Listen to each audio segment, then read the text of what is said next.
Hey guys, Vince Reed here, and it's Saturday, and as you can see I have my Colorado Buffaloes t-shirt on. I'm getting ready to watch college football. If you guys don't know, I played college football and I went to CU, so I have to support my team.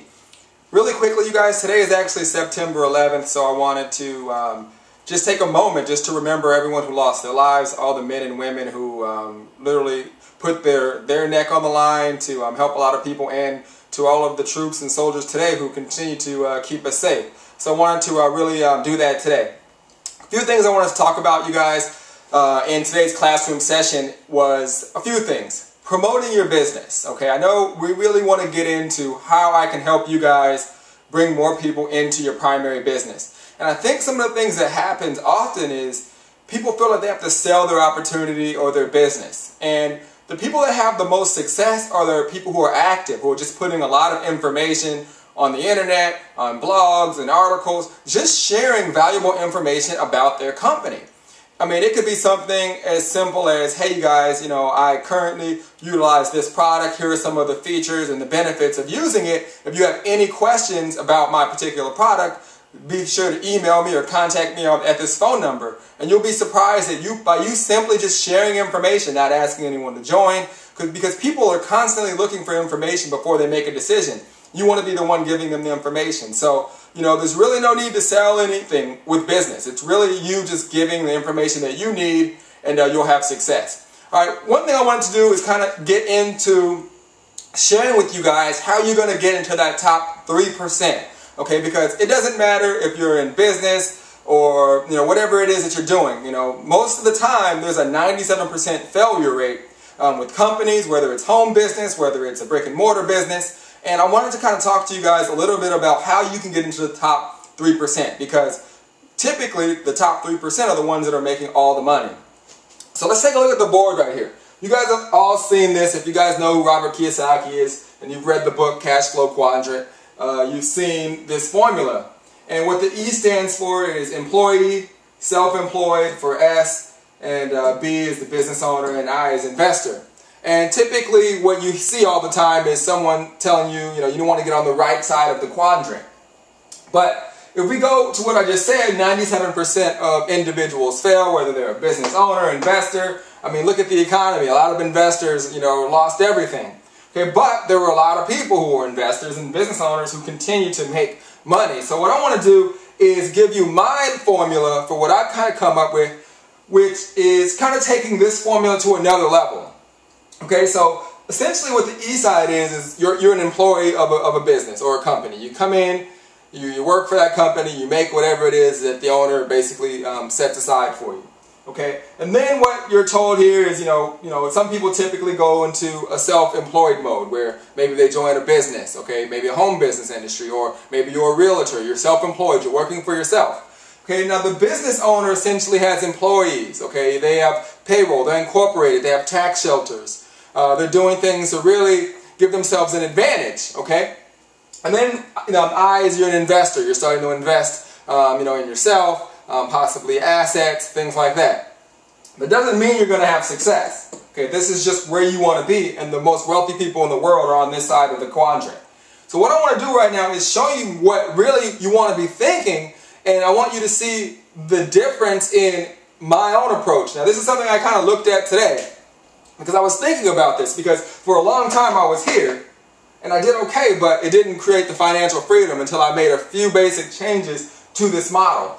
Okay, so first off, you think about the typical person that becomes an employee of a company. Okay, they come in, I'm not sure what the education level may be, I don't know what their background is or their experience is, but they're limited in what they can do. So I believe there's two parts of this, okay, because you can actually be successful and make money as an E, but you want to be a person who has a lot of knowledge, you want to be a person who has what I call HL, is higher learning. Okay?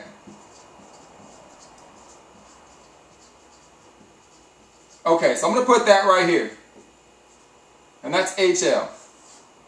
Okay, now higher learning, what this means is you can pretty much get to the E position and you're going to right off the bat be making more money, obviously, because you have the credentials, you have what it takes to essentially qualify for a higher paying job. So what you already think at this point is a lot more than a person who just comes in and just wants to work for someone and doesn't have really dreams and ambitions of being, you know, a person who makes a lot of money. Okay, so when you have higher learning, that doesn't mean necessarily college degrees. It could mean anything, like you're a person that reads a lot, you really spend a lot of time learning your specific company.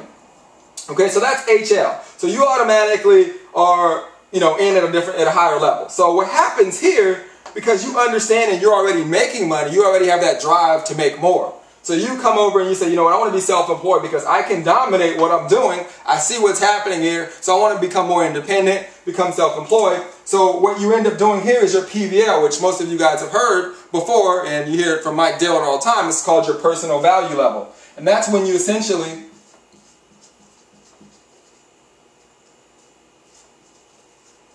this is where you take your business to the next level. Okay? Your personal value level is what happens here, because when you're self-employed, now you're making money.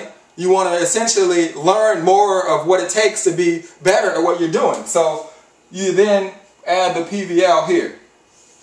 Okay? Now as you start to improve, okay, as you say, okay, I'm self-employed, I'm working for myself, I really don't have any employees, I'm just kind of independent, I have some breaks, but not where I want to be. So what happens here is you're saying, okay, I'm dominating this position. Now I need to move over to more of a business owner. Now I'm going to have employees. I'm going to utilize the tax shelters. I'm going to incorporate my business. Okay? So in order to have a business, you have to then learn one thing. Because right now what you guys are doing is you're improving your PVL, your personal value level. And then what happens here is you want to basically do what's called M, which is learn how to market your business. Because now you're a business owner. And this is really all about marketing. Because there's a lot of businesses, there's a lot of websites out there, but none of you have heard about them because obviously that company, they're not marketing correctly. So you want to be focusing on your marketing, and that's where M stands for marketing. Alright, now you're a business owner, you've come in, you have a completely different mindset than the person that just said, hey, I'm going to be an employee, I'm going to be self-employed, I'm going to go get a corporation. You're not really, knowing what's going on, and I'm going to invest, and you're going to not make the right decisions. Here you have higher learning, you educated yourself on what you were going to do, you were prepared, you went in having a better advantage than most people who are looking for this job, which is going to give you a better chance of even getting the job. You then become self-employed because you say, hey, I see what's happening here, I want to be more independent. You start to learn a little bit more, improving your value level. You become the business owner when you start to focus in on marketing. Now what happens here, now this is where you really start to make money. Because you've heard it before, no risk, no reward. But everything you do now is calculated risk. So CR is calculated risk.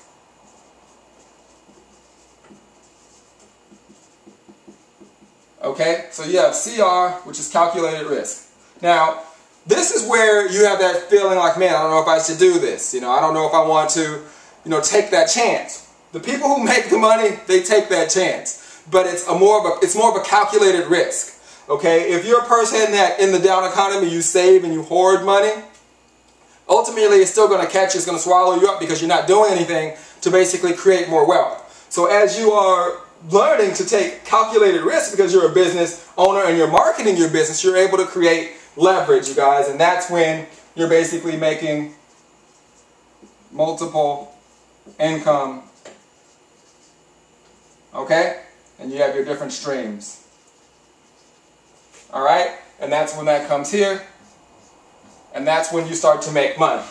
Alright? So it's just a different way of you to approach what's happening throughout this whole entire process. Okay? And what you're doing is, and this I is important because what people typically think is I'm going to invest in, some particular investment, what's going to give you a yield. You want to do that, but you want to combine that with the first thing you want to invest in. Okay? When you see that I, and then you have that CR, okay, that needs to be yourself. Okay, and then it needs to be assets. Alright guys, so that's pretty much how to understand exactly where you're going in the whole cash flow, and this is going to get you here. So right now a lot of you guys are somewhere probably here and here in business, so now you're learning how to market your business, and now it's about you taking calculated risk. Okay, you have to be able to understand exactly what you're doing with your marketing. who you're approaching. You should definitely be approaching people who are in similar businesses, who are used to selling similar products, and then it's going to come down to you being able to compare and give the information that those individuals are looking for. All right, you guys, I hope you guys really take a look at that and understand exactly what we have going on here. And I'll be back, you guys. I'm going to get back to my football. I just wanted to just give you guys a quick little video today. We have a lot of updates going on, you guys, so stay tuned for some more videos as we have some great news and some great things happening here in the future, and I will keep you guys posted. So you guys have a great day, and it's Saturday, so like I said, I'm going to enjoy some more football, and you guys should do the same. Take care. My name is Vince Reed. I'll see you soon.